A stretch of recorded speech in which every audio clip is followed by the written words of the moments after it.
What is up, everybody? It's another Monday evening, so you know what time it is. It's time for the JNS Philadelphia Sports Stop.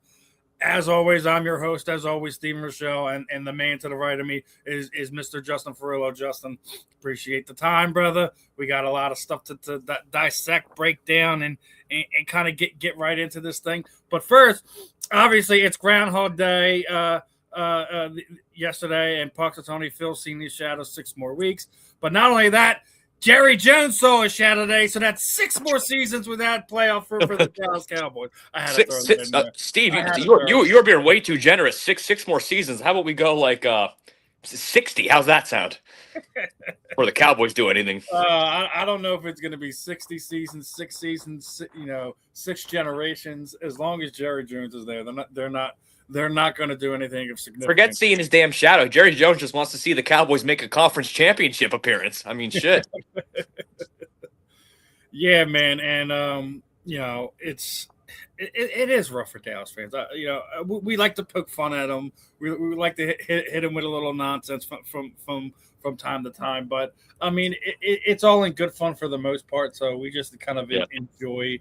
Yeah, what we can with them, and kind of move on, because it is kind of bad. I think the only fan base that has it worse than the Cowboys fans right now is one New York Jets team. I was going to say probably the Jets. Yeah, I mean, it's really bad for them, right? You know what I mean? Yeah. I mean, that's so true.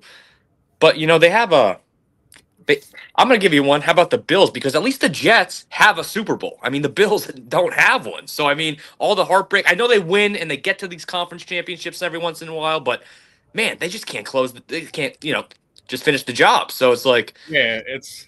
Like, if you're a Bills fan, dude, you watch your team go to 4 straight Super Bowls and lose every damn one. I mean, that's pretty heartbreaking.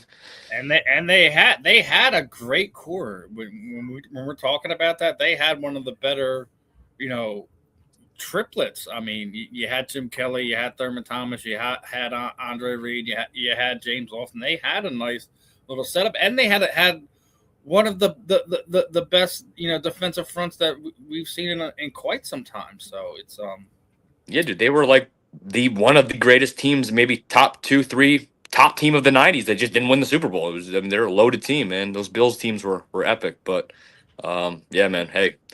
Speaking of Super Bowl, it's coming up soon, guys. Coming up here. Yeah, we got another week or so to go. Yeah. Actually, less than a week now. We're in Monday, so it would be just inside a week.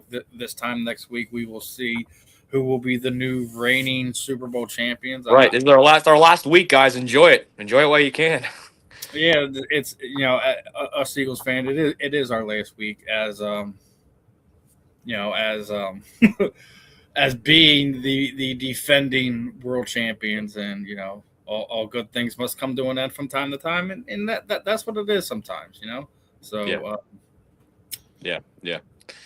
Now, obviously, I want to get into one thing. Obviously, obviously we got our offensive coordinator. We got our pass game coordinator, and then everyone's running their mouth about some of these fans are just don't appreciate what we've had in this century and a half of under Jeffrey Lurie, and I think they need to be reminded of what most of us Eagles fans had to deal with in Rich Kotite, because he is without a doubt the worst offensive coordinator. Then just gets pushed into the head coaching position when Buddy Ryan just completely came apart here in Philadelphia.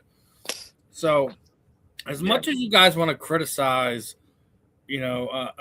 Manning and all that, Mannion and the other hire from Manning, we just got Peyton Manning. Yes. No, but I mean, I love Brian Cameron's breakdown of this of Sean Mannion and Josh Grizzard are perfectly blend for what our offense and Jalen Hurts needed. Manning is a quarterback focused, sequencing, coverage ID, footwork, timing, pre-snap answers, which we didn't have any of this past season. And Grizzard is a structural flow, will incorporate motion, space, and formation stress. Clean pitchers, like so we're not having guys running things on top of each other, running into each other on the field. I think both of those guys help with both of our situations, with what AJ Brown has been frustrated with the past few seasons, with making sure that Jalen continues to progress and hits that next plateau, like we've seen him each of the past handful of seasons. So, what are your thoughts on John and Sean being brought in there as the OC and the pass game coordinator? Well, I thought the pass game coordinator, Grizzard, was supposed to be our offensive coordinator, right? Like, they both were supposed to be our offensive coordinator. Now we have both somehow on the team. So, like, Eagle fans saw the names being floated in the reports, both of them, and then we finally get, like, we get both of them. So it's like we just assume it's going to be great. And listen, I'm not going to go so far as to say great, but I think it's going to be pretty good. I think we're going to be a lot better, obviously, than we were this year. And I think from what that picture you just posted, Steve, pretty encouraged to hear those things. We need those things right now in the offense. And look, I want more complex routes. I want better protection of Jalen Hurts. I want Jalen Hurts running a little bit more. Nothing crazy, just a little bit more to the outside too. And just those changes sound great. I think look, on a scale of like an A to an F, I give the hires a solid, probably like a B plus. Look, I mean, everyone was, Mannion came from Green Bay. He's never called plays. He's never done this. He's never done that. All right. Well, what about, isn't that the same thing y'all guys said about Nick Sirianni, right? I think he's doing a pretty good job. Obviously, he's not going to be the greatest. It wasn't the greatest play caller in the world. He's not an offensive mind, but he gets this team up like some guys that don't have. And we talk about those X factors and things like that. So you have to sit there and just be like, hey, and take a look at some of these other things going on around that. You just can't ignore that there's other intangibles. You don't always have to go with the sexy name. You don't always have to go with the proven guy. Yeah. I mean, you talked about this. You don't need to you need the guy that's going to be here a few years. Yeah. You don't need the guy that's going to have, a great run with us next year, having, AJ back on track, Devontae Smith back on track, Saquon Barkley's doing his thing and stuff like that. Yep. To have him leave in the offseason. He's what? I think he's 33 years old. So you're gonna have a few years to be able to have this guy here, which is one of the things I was beating on the drum about.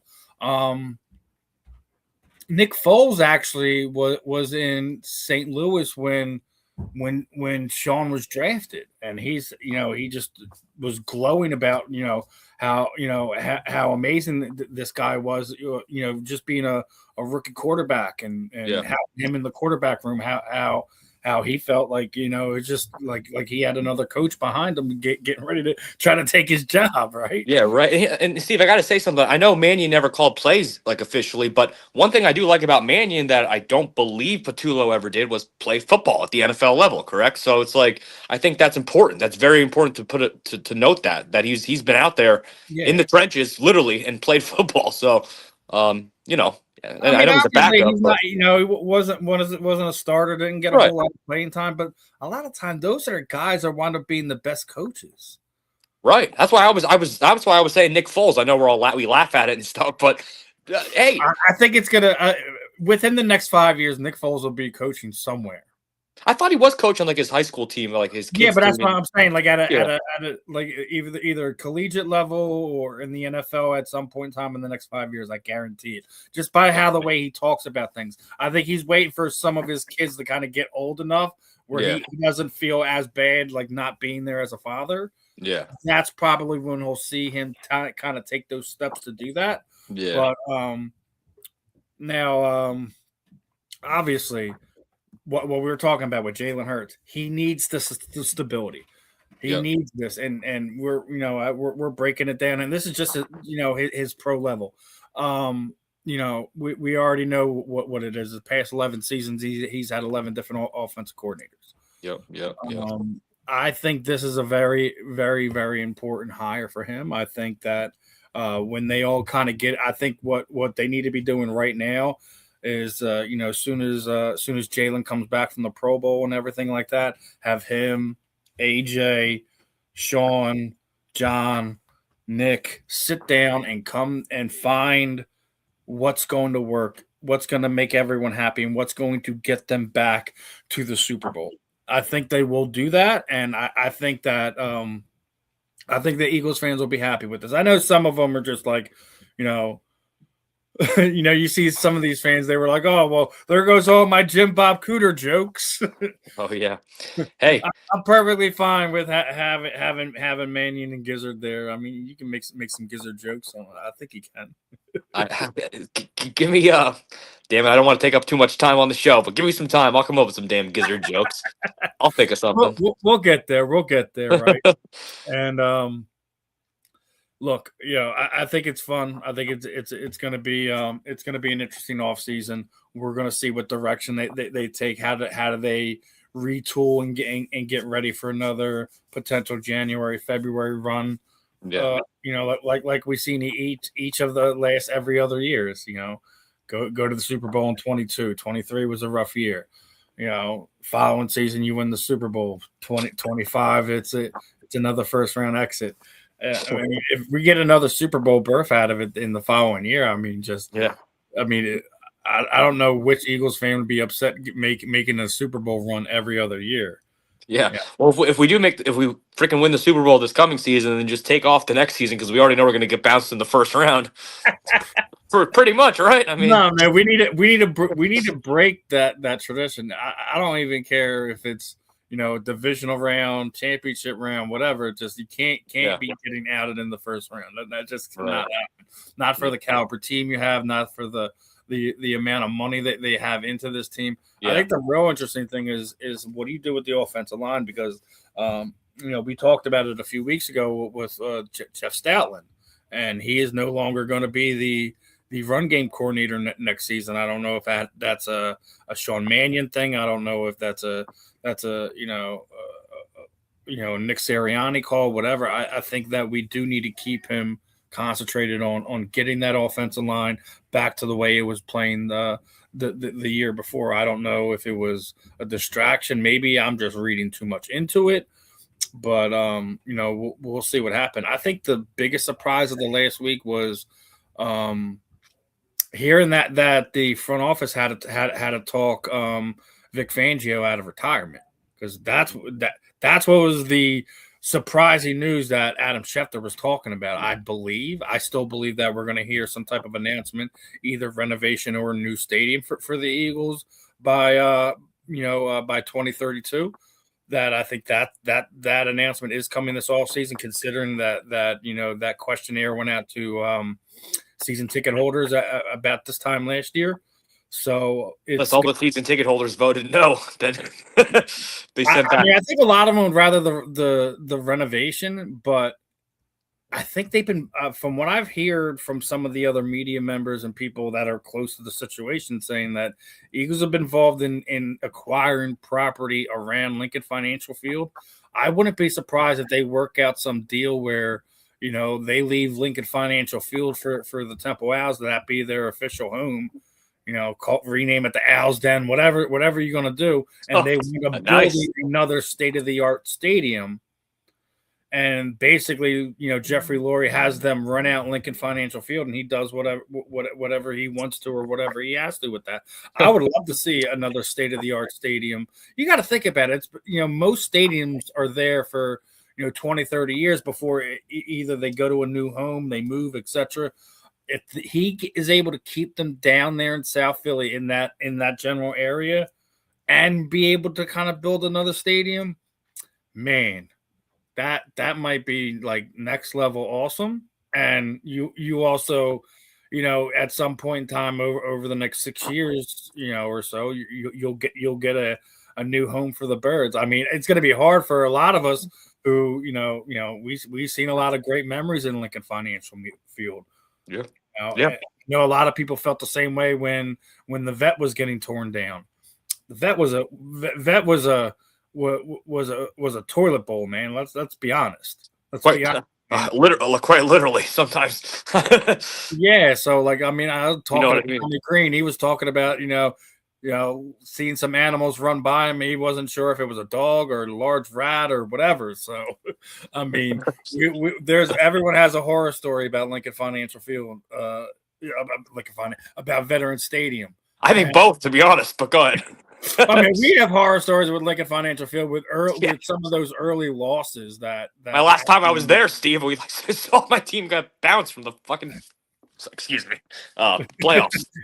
he's trying to keep his Philadelphia in him, folks. That's what it is right there. Excuse me. But I mean, listen, I hope that is the big change announcement. I do hope that there is no retirement. I don't want to see Lane Johnson retire. I don't want to see Vic Fangio walk away, because trying to replace Vic Fangio at this point in the game would be damn near impossible. Yeah. If this is Vic's swan song here in Philadelphia, that would also be heartbreaking too. I would like to see him at least coach 2 more years. At least I know Vic has been around the game sometime. You know, head coach that there in Denver, goes down to Miami, has that complete, utter disarray of a franchise there in the Dolphins, and he comes up here for the last 2 years, and wins a Super Bowl immediately. He's a Philly guy through and through. I would hope that we can get a couple more years out of him. But if that's what his ultimate choice is, that's what his ultimate choice is. I'm not gonna beat him up over that, nor hold him over the coals for it. I just hope that they do officially make sure that he is back in the fold for this year, because that would be rough to try to have a replace him right now. And speaking of replacing, it don't look like Mr. C.J. Gardner-Johnson is going to be returning to the Chicago Bears, as he's basically saying, he's too chill for this runaround. So I've seen this, and I obviously had to get your opinion on it. And I know you got massive love for CJ. With the fact that Reed Blankenship is probably going to garner top 10 safety money. Yeah. If you can get CJ in on a 1-year, 2-year deal that is under what you would have to pay Reed Blankenship, would you like to bring him back? Or we've already had the song and dance. We've already dealt with his brand of football, and let him move on to where he's going to go next. Well, I think because what you just said, we've already dealt with his brand of football. I thought it was kind of mildly successful. I thought he played pretty well here when he was in Philadelphia. He had his moments. I don't get me wrong. But I thought both years he was here. This past season, Jalix Hunt led the team in interceptions. I'm going to leave it there. There you go. Yeah. So, look, I mean, C.J. Gardner-Johnson, I know he's been on so many teams by now, but I mean, he always seems to be productive every team he goes to, but he seems to be really productive when he's in Philadelphia. So I think especially with Reed Blankenship on watch of maybe him going, you have to consider it at least. I know he's not, he's not no Ed Reed back there, but I mean, he's pretty darn solid. And he's, I know he's a hothead, but so is A.J. Brown. And guess what? With both of them, you won a freaking Super Bowl. So you can do it. So, yeah. Look, I got love for CJ. I do. Yeah. I'm not gonna act like I don't. Yeah. But there's a reason why he left here twice. Once via the free agency, once via trade. Yep. You're right. He's it's a lot of the it's personality. He's a hothead. He really is. I mean, he's just but listen, there's a way, like, That's Nick's job, man, is to deal with the personalities and find a way to get him to produce. So yeah, and to my point, he got him to produce the 1 year. They all, he got him to produce both years. It's just there was a mix up during the free agent year. Yeah, and I just felt that after the Super Bowl last year, just did too much talking on social media and all this other stuff, and just it kind of rubbed people the wrong way, and he was, he kind of outed himself in that manner. So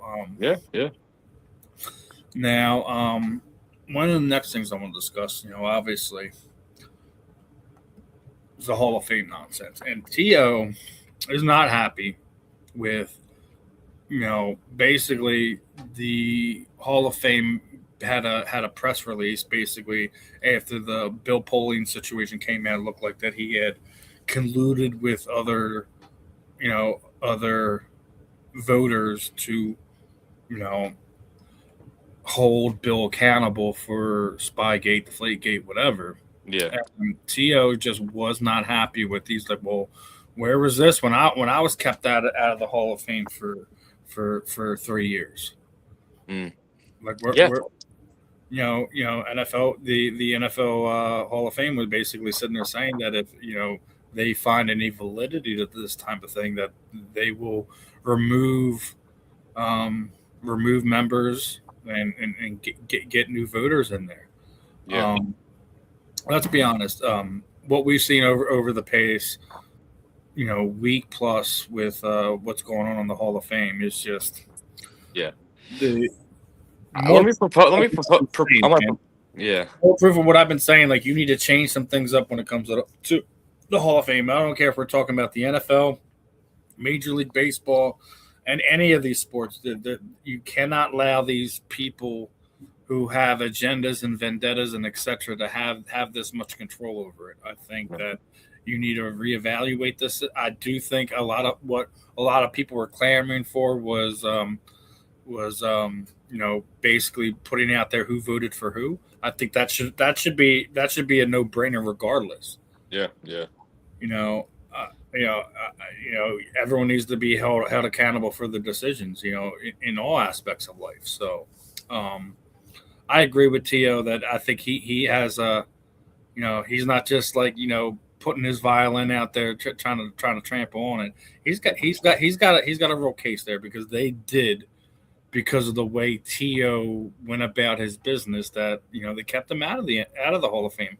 The third all time for just about every major wide receiver category that there is. He should have been a first ballot Hall of Famer. There's not a question in my mind. We talked about this on Inside the Eagles with your guys, man. You can't. I'm not a Bill Belichick guy. I'm not a Robert Kraft guy. I'm not a Patriots fan in any stretch of the word. But we got two eyes and a functional brain. We all know Bill Belichick's first ballot Hall of Fame. Correct. So. Can I propose something to you, Steve? What if we voted on the Hall of Fame like this? Like we do a presidential election where the fans get to vote. You got to go to a website or go to like a ballot box, literally in person, and you get to vote for the Hall of Fame, and you get so many votes, so you don't get to vote unlimited or something, rig the system or nothing. You only get so many votes. Well, we've already seen that. We've already seen how it goes wrong with Pro Bowls. We just seen Cam Jurgens get on the Pro Bowl. They had no business being it, or elected to one rather. We even with presidential elections, we've seen just people have agendas, man. I do think that you do need to have a select number of people who are eligible for it, but I think it's just like with politics. I think that every so often that voter pool needs to be refreshed and cleaned up and get new blood in there, get some of the old blood out. What are your thoughts on the committee in college football? No, but one of the things I did hear that would make sense to me, right? We'll get to your college football point in a second. But that did make sense to me is because of the way they changed the voting over the last few years, that coaches, executives, and the senior committee players all got bundled into one, right? And we've seen how large that senior committee finalist was this year. Roger Craig should actually be in the Hall of Fame. L.C. Greenwood was part of the Steel Curtain defense. Why are we sitting here 40 years later and this guy still isn't in the Hall of Fame? So if you can only vote for 3 of those guys, and I believe one of the voters did say that like he voted for Kenny Anderson as well. So when you had a large list of senior committee guys that are attached to the coach and the executives, I could see that being a reason why. But Bill Polian didn't say that was why. He came close to sitting there. Oh, I don't even remember if I voted for him not, but he should be a Hall of Famer. If you can't remember if you voted, then you probably shouldn't vote. And literally, Emmanuel Ocho basically said this, like he should have everything stripped from him, and he needs to move on and do something else with his life. And I like this is what I was saying. Like sometimes you do need to have fresh blood in there. You do need to rotate what it is. I think you only allow 50 voters, right? Yeah. Then that 50 should change every year. Don't sit there saying you can't be a voter multiple times over a 10-year span, but I think that it should be a continuing door of former Hall of Famers, NFL veterans who either in some way, shape, or form. I don't think current executives, former executives, I don't think anyone like that should be able to vote. I don't. I think it should be, just like in just a jury of your peers. I think it should be, to get into the Hall of Fame, a jury of your peers. We have, Ben Troop and Marvin Powell on this platform. These guys should be able to have a say because they've been on the field. They know the sacrifices these guys have to make, and they're not gonna allow petty differences or whatever to stop them. We know who the greats are. We do. And it should be the Hall of Fame, not the Hall of Very Good. I agree with that. There's an Instagram page called the Hall of Pretty Good or something, or the Hall of No, yes, there is. There is absolutely, there is a page on the X platform, and it is absolutely the I think it was like the Hall of Very Good or something. And there's an Eagles one called the Hall of Eagles Hell Yeah players, and they just had the induction. This is not a joke, by the way. I'm not kidding. They just had the joke a few days ago for Travis Fulgham. Travis Fulgham, remember the wide receiver during the Wentz era? No. He shouldn't have. There shouldn't be induction of Travis Fulgham to anything. The hell yeah, in the hell yeah. Unless we're inducting him into, I'm going to have this erased from my memory. Man, talking about a guy that never developed to the height that he was given to. Jesus, Travis Fulgham. It's almost like Greg Ward Jr. JJ Arcega-Whiteside should have been inducted into something. Oh boy. Man. And now we're on this, nonsense talk. We need to investigate something, right?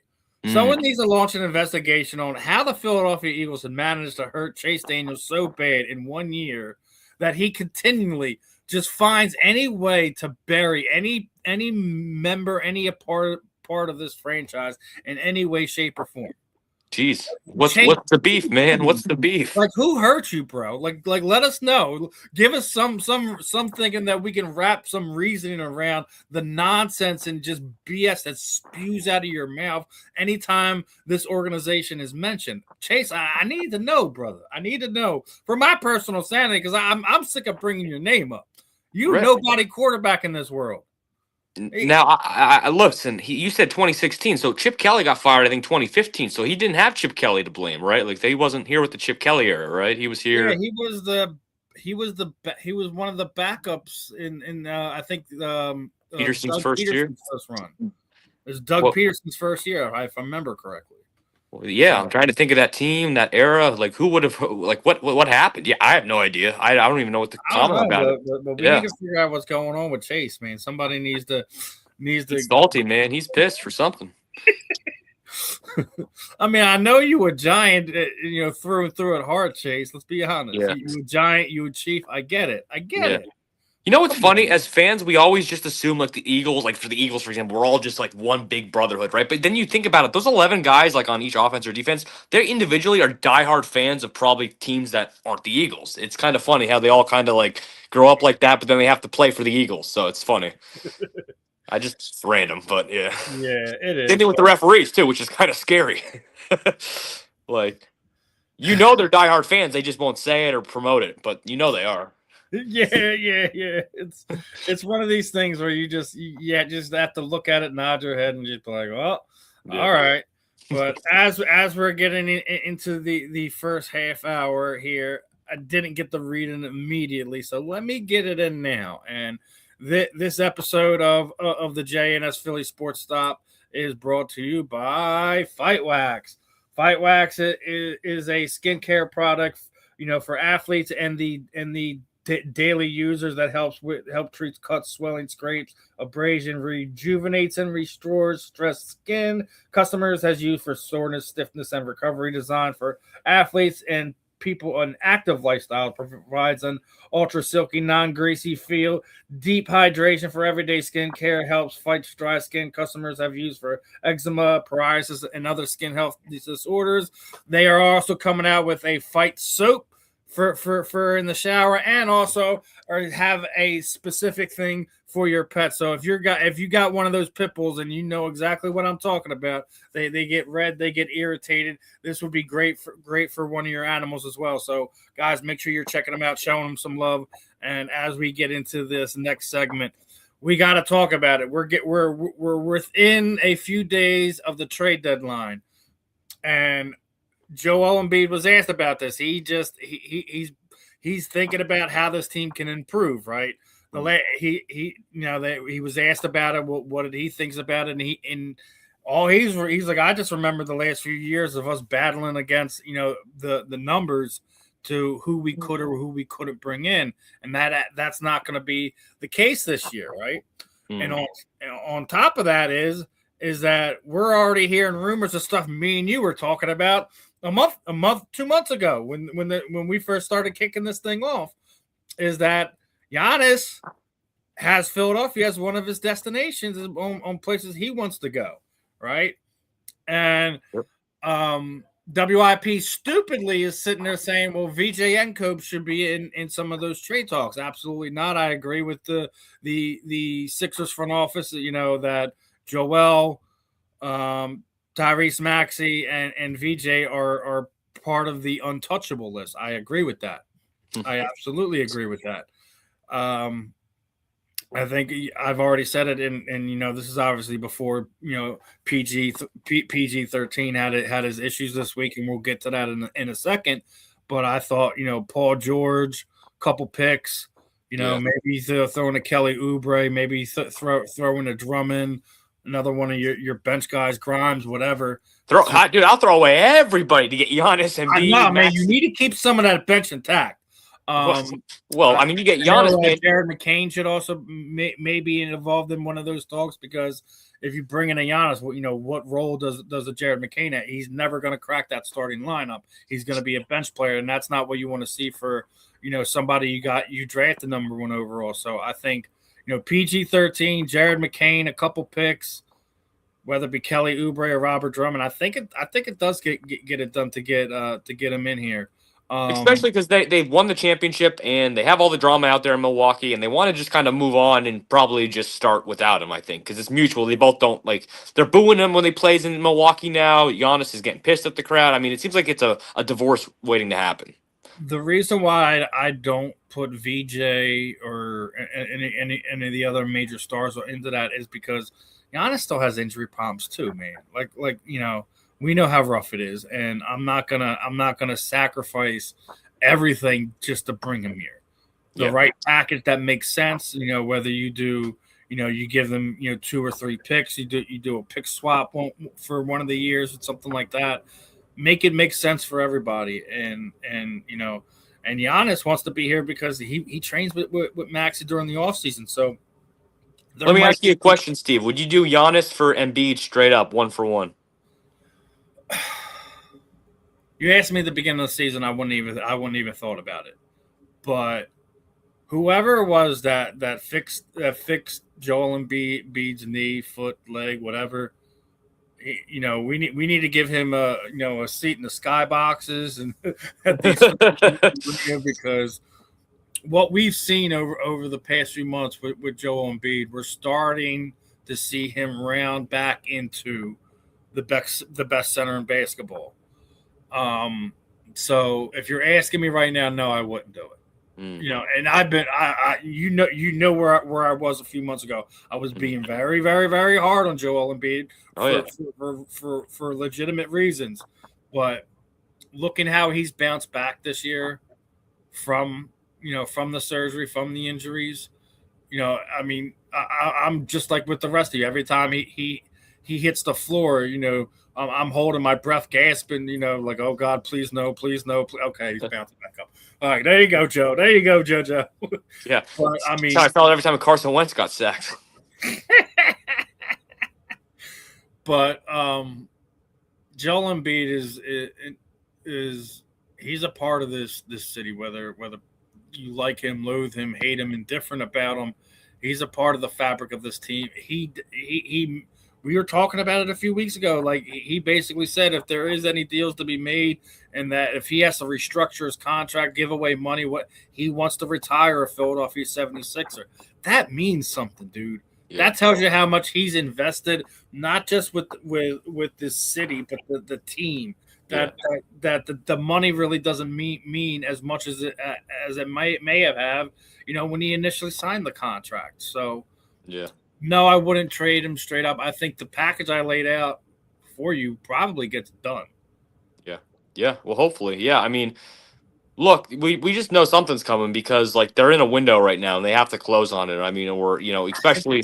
I think the East is wide open, and then when you look at the West, I mean, really, if you can vanquish OKC, if you can match up with them, which I think bringing a Giannis in here definitely puts you in that conversation. Who's to sit there and say we can finally shut up that the process was a success, right? We can finally put that to bed. Yeah. The process will be gone. Yeah. The process will be completed at that point in time. So I guess so. Yeah. The process. Hey man, the process just is still a process. It's never ending. It seems it's always good. It's just going, man. It's been going for 10 years, I think. The other side of that is the other news that came out about the Sixers this weekend. It wasn't good news. So, Paul George got hit with a 25-game suspension.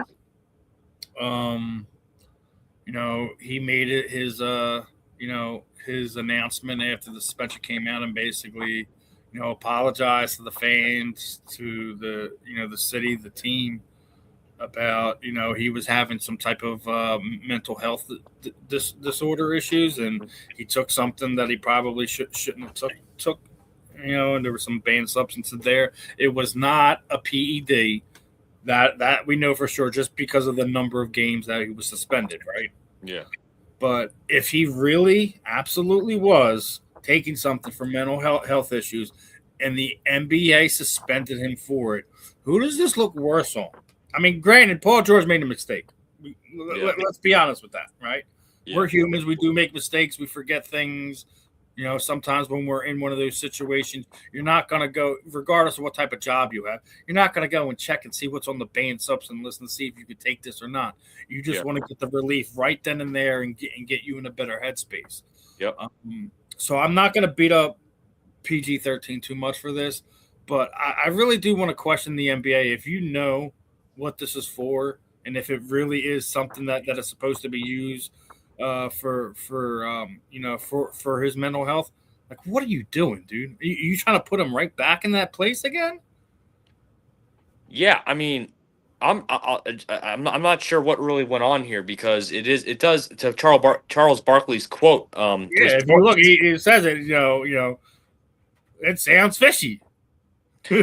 Yeah, it's so vague because it's like, okay, you said it's not the PED, so it's obviously a substance that he was taking for his mental health, some type of drug or something. But it's like, what was it? Was it marijuana? Was it pills? Was it suspending them for marijuana? That's even worse. Yeah, that's even worse.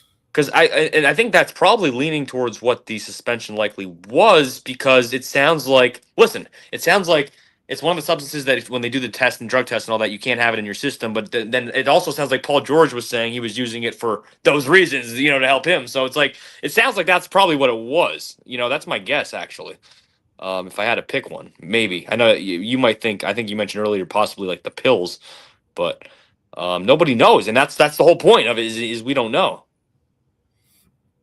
And, especially when it comes to medical stuff in the United States, there's those HIPAA laws, man, so they can't kind of come out with it. And unless Paul George openly divulges it himself, then we may never know exactly what happened with it. So, I mean, it's one of the things that we have to kind of scratch our heads and think about. But it's gonna suck, missing him for the next 25 games. And like you said, we were just trying to talk about him potentially being involved in a trade. Does that exclude him now and make it even harder for the Sixers to potentially go after some other star? I don't know. I'm not, I don't have a crystal ball in front of me. I don't know what the exact bylaws of the NBA's, trade policies are when it comes to stuff like that. So I don't know how that's going to affect it. But yeah, it definitely hurts a team that is trying to put together a run and play well into April this year. So we'll see how this all plays out over the next few months. Yeah, man, I'll take a 2022 Phillies run with this team. I want us to make the finals and then lose or something. Like, I don't care. Just I want us to do something. Listen, we make the finals. I don't care who we playing. Well, true. I don't care who we playing. If they actually make the finals, I mean, we're going all out. You have to. If you make it, actually make it to the Eastern Conference Finals, win the East. Yeah. I listen. I don't care who we're playing. Yeah. I don't care if it's Utah. I don't care if it's OKC. I don't care if it's the Minnesota Timberwolves. I do not care who it is that you should absolutely beat them. Yeah. You have one of the best centers in basketball. You have who I think is going to be the rookie of the year in VJ Edgecombe. You have Tyrese Maxey. You have 3 stars on there. And if you add another one in the next week or two at the trade deadline, oh my gosh. Yeah. Yeah, exactly. And the thing is, like, there's no reason if everybody's healthy out there, including Paul George, Embiid, Maxey, and Edgecombe, why can't that team win the championship this year? Like, why can't they? Like, seriously. I'm talking, like, win it. Like, I said that. Like, why can't they win the championship this year if they're all healthy playing their best this season late in April? I mean, they could if they play their best. So there's no 2017 Warriors out there. There's no Kevin Durant, Steph Curry, Klay Thompson. You don't have there's no super team in the West that really strikes fear in your heart. Yeah. I mean, like I said, if anything, OKC, maybe even the Nuggets, if they can get things rolling back with Jokic, we'll see how that plays out, but. Yeah, I mean, I think as Sixers fans, we don't really take it seriously. Like, we don't feel like they're title contenders because the Sixers, something's gonna happen. Look at Paul George, 25, But it's like we should kind of feel like, well, damn, dude. I mean, they could win the title if they're just healthy and we just get to April by now and see what happens. Make a run. Yeah, they do need to make a run. It's long overdue for our Sixers. Yeah, dude, they're doing these tribute games like last night or 2 nights ago for the 0-1 team. Like, how many times can we honor that 0-1 team, that Allen Iverson team? It's like, it's crazy, dude. It's like we can't keep living in the past, man. And then AI has been in the news for the wrong reason last week too. Yeah, you hear about that? Oh, I mean, who hasn't? Yeah, I mean, who really knows what happened? But it sounds like where there's smoke, there's fire, and there's certainly something that happened, and it's disgraceful if that's what occurred. So, he's basically from, I don't know if it's just being spun or whatever, but I think there was logistical stuff on the back end that wasn't done properly. Yeah. And from what I'm understanding is the reason why I think he was so standoffish with some of it is because he had already did an event that day. Yeah. And I think whatever happened, I don't know if his calendar got mixed up and there was a double booking that day or something like that. But it's one of those things where it's especially rough when you have kids that are involved and kids that have terminal illnesses as well. But he's basically denying almost half of the reports that were put out. He does, the report that the parents weren't allowed in the room was more of a capacity thing, not like they didn't want you in there. But I just think there's a more to that story than it has initially came out. Yeah. And well, my thing is if Allen Iverson was coming out super happy, hey, what's up, everybody, shaking hands, taking autographs, pictures, blah blah, talking with everybody, blah blah blah. Why would anybody go write a report like that? Something had to you know what I mean? Yeah, like I said, I think that it's probably along the lines of what I was saying. I think that there was multiple bookings. Yeah, it's either that or like he didn't know what he was supposed to be doing, and then they were just expecting X, Y, and Z from him. Yeah, or it's the other thing. It's he wasn't paid properly. Yeah, and I hate to say that, but listen, I mean, like we all feel some type of way if you don't get paid. I mean, to do what you're supposed to do. If you're promoting an event to do something Yeah. and you're not, and what you've asked for hasn't been taken care of, yeah, would you be happy to do something that you're not being compensated for, regardless of the fact that it is kids with terminal. We've seen him do how many different type of those events here in Philadelphia, and he's normally like the bubbly guy jumping around. So like there could, like I said, there's more to that. Just like we were just talking about with Paul George, there's more to that than what we're being told. I think with this case that there's more to that that's being told. I don't think that Allen would go out there and just intentionally do something like that. That's not what I've heard about him. That's not what you've heard teammates and other guys refer to him as in that aspect. This isn't the guy from 15, 20 years ago. So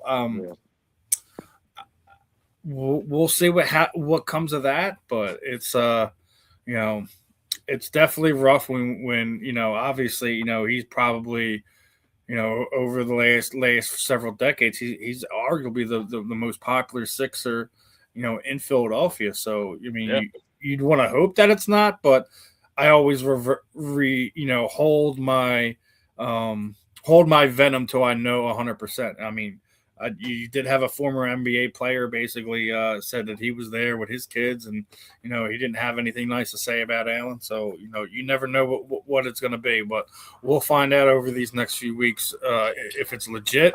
Was there other stuff going on behind the scenes that we didn't know about, or what? But I don't think Allen is untouchable or somebody you can't hold accountable for their actions, stuff like that. But we'll find out over the next few weeks if everything is what they say it was. That we will. Yes, that we will. And with that being said, 9 days, brother. 9 days. Wow. That's how close we are to this baseball season. And I'm not as excited as I would like to be. Yeah. But that being said, it's still a tough baseball team you got out there. I mean, there's question marks. Obviously, you retool your bullpen, which I didn't really think was too much of a problem. I think it was more of a money thing. Yeah. Robo retires. David Robinson retires, so that that frees up some more money there. You're gonna have to see what Justin Crawford is gonna be in the outfield this year. Mm-hmm. You bring in Alardo Garcia as well. Definitely an upgrade, at least in outfield. Yep. He does have a tendency to get a bit of the K's, so to speak. Yeah. I mean. Well, let me ask you a question, Steve. Do you feel like because the Phillies didn't go after the big name this offseason that, like, there's a little less pressure on them? Because, like, if they get the big name, they get Bo Bichette or something, then it's like you kind of raise the expectation level a little bit more where it's like, okay, guys, you got to get it done. But now the that's expectation level is what it is every year as far as this Philly team. When you're that much over the luxury tax, and you don't deliver, it didn't matter if they didn't get Bo Bichette or not. A lot of people feel like they're basically running it back with the same team. It's not the same exact team, but it's not, you didn't upgrade a lot of areas. You have question marks. Is Andrew Painter going to be healthy enough to be that fifth starter? What does Zach Wheeler look like when he gets back from his injury? So you have a lot of questions surrounding the pitching. I do feel like having Mattingly there is going to help the bats a lot more than people expect, just because when you have that kind of caliber coach that was a high level player like Don was, being your bench coach, so he's able to kind of do a lot of things and help a lot of the guys out behind the scenes. I think that you might see a little bit better discipline out of the boys this year.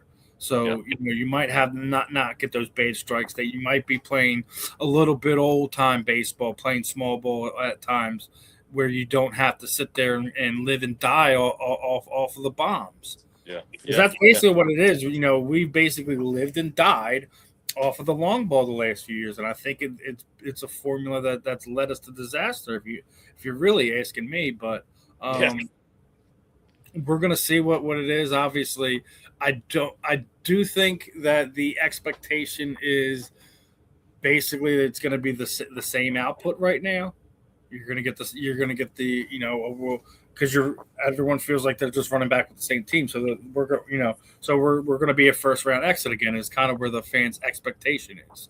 To kind of answer your question there, I do think that regardless of what the fans' expectation is, we assume that they're going to break our hearts again this season. Doesn't mean that the expectation isn't for them to contend and or win a World Series this year. Mm-hmm. You have Bryce Harper, you have Kyle Schwarber, all like kind of getting to the back end of their prime, so you don't know what you're going to get out of them. You bring back a JT Realmuto for the next few years, so you're going to see what little more you can squeeze out of him. And like I already said, like the bat put aside, just him running that pitching rotation is going to be way more invaluable than anything else that he does. He could very well hit 250 this year, and I really could care less. Yeah, man. I just look. The team. I mean, they could make a run. I mean, they're so talented enough still, but it's just the problem is, man, you got a lot of competition in the division, in the conference, in the league now. I mean, you got the freaking Avengers out there in LA. I memean, so you got it's just tough, man. It's tough. It really is, man. It's just but you know what's funny is like we all sometimes when you feel like this, you get a little surprised. I remember going into the 2017, just not to change subjects, Eagles season. Nobody had the Eagles winning the Super Bowl that year, if you remember, going into the season. Nobody really thought they were going to do anything, and then they just had this magical season. So I mean, you just don't know. And I just want them to. Hey, man, there's you said 9 days left. Maybe they can make a move in those 9 days. You never know. I mean, yeah. I wouldn't rule it out, but it's one of those things where my expectation with them is where it is at right now. They have more questions than answers, in my opinion.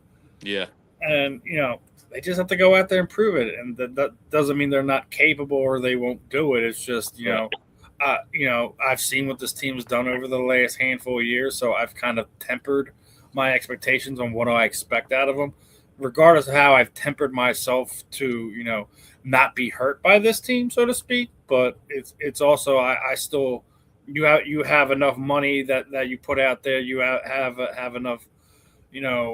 Whatever that you're putting out there, that I still expect you to be more than just a team that's competing in October. We weren't blown out by the Dodgers last year, were we? No, we weren't. No, it was one of those things where they got hot at the right time and our bats disappeared at the wrong time. I do think that we can contend with them regardless of how much money they spent on whatever different players this offseason. I still think they can compete with that. So we'll see what happens, my friend. It's going to be an interesting spring, so to speak. We'll see what what happens when they get down there in Clearwater and start knocking the rust off, breaking through those cobwebs, and we'll see what kind of team they really are. Ring the bell. We'll see. Dong dong. But we don't get a chance to a whole lot to kind of talk hockey, but I definitely want to bring it up. It's been a rough month and a half for the Flyers, and TK has basically had enough of it. Basically said, he's tired of pretending that he's okay with wasting games, wasting chances, wasting the season. That should matter. I don't care about any stats anymore. If we don't start winning and winning now, none of this means anything. Gotta love it from TK. Gotta love that. And that's a leader right there. Yes, sir. Yes, sir. Like, I don't care about my stats as long as we winning. Doesn't that remind you of somebody else here that plays in this city? That's a figure. Oh yeah, that's Jalen Hurts. That's what it sounds like. Yeah. The polar opposite, AJ Brown. AJ Brown. I want my stats. He doesn't care about his stats. He wants to win, and he wants to win now. And that's good, man. I don't blame TK. Like he's he's been through a couple different iterations of this team, and he survived it. And captain for all intents and purposes, he's the leader of that team. So, I do hope the Flyers find a way to put it together because a month ago they're sitting pretty in the top spot for the wild card. Now it's it's not looking so hot. And you've had injuries at the goaltender spot, which you can't foresee or predict or work around sometimes. So we all know, like we talk about the catcher in baseball, goalie is end all be all in hockey. Yeah, the goalie is. Anyone who watched Dominic Hasek basically carry Buffalo Sabres teams, during the 90s and early 2000s, know exactly what I'm talking about. You don't have the backstop there, and you're in a whole world full of trouble. So, we'll see what the rest of the season holds. But as we getting ready to wrap this one up here, I guess throw it over to you, Justin. And anything you want to talk about? I know you just got gifted a custom jersey from your boy, Justin Brown over there. I actually had no idea. He was like, "I have a jersey for you." He didn't say it was a custom. He didn't say it was my name. He's like, "I have a jersey for you." And I see, so I have a jersey for you. I'm like, "Okay." I get there, and I'm like, "What the?" Yeah. Thanks. Shout out Justin Brown, and Jermaine from Icon 411. They held a comedy show last night at the Borough in Downingtown, and they gifted me this awesome custom Eagles jersey. My Instagram handle is Justin_Fiorillio 94. I was born in 94, and the jersey says Fiorillio 94, so it's pretty dope. And I can't thank him enough. I do want to say just the one last thing while we're on the platform, just 1 second. Just an rest in peace to Carl Henderson, the owner of Carl's Cards, who just unfortunately passed away unexpectedly and shockingly just a day or two ago. He was the owner of Carl's Cards in Havertown, PA, and he brought in, folks, some of the biggest names: Flyers, Phillies, Eagles, AJ Brown, Brandon Graham. I mean, I've been there for 3 different signings: AJ Brown, Swift. Yeah. And there's another one. I forget which one. There's so many. It's hard to remember sometimes. He's always bringing in, the big signings and the names and whatnot, and it's just so sad. So just prayers to the family and all that, and it's rough. I'm glad you mentioned it because I totally forgot to bring that up. Because I do remember I seen Chris Tarian say something, and a bunch of other collector guys in the area on my feed were saying stuff. So and to all our viewers, like I know we're not all the viewers aren't in the Philly area, but everybody in Philadelphia kind of knows who Carl was and Carl's Cards and whatnot. So it hurts the community. He was really well known, I think, especially I see it now on social media. Well loved, and he's definitely going to be missed. But as we're putting a bow on this one, guys, if you're not going to be catching us for the podcast and you are in the Philadelphia area, make sure you guys go down to the Xfinity Live Arena this weekend. As BKFC's in town, I'm definitely going to be there as a credentialed member of media. We're working on Justin also getting his. So regardless if he gets on his own or not, I already talked to my boy Chris. You are going to be there, brother. You're going to be there. You're going to cover. You're going to be a credentialed member of media one way or another, whether it be on your own or through the graces of your connections with your good friends over here. So it's definitely going to be a unique experience. As it sits right now, right this exact moment, they have already broken the combat sports record for attendance in the Xfinity Mobile Arena that they set last January. It's already been broken. There's going to be more than 20,000 fans at the Xfinity Live Arena. So, guys, there is a pre-fight press conference Thursday at 2:00 at Live down there in Packer Ave. The weigh-in show is Friday at 6, and I think it's 7. I think media's there at 6. So again, guys, make sure you guys are checking it out. There is very limited amount of tickets left if you're trying to go out there. It's going to be a wild event. There's a different type of energy for every bare knuckle show. So guys, make sure you check that out. Any last words, Justin? Check it out and see people get knocked out. That's it. You're definitely going to see blood fly. You're definitely going to see someone get put out. So I'll catch you guys later, guys. Peace out. Have a good one. Go Birds.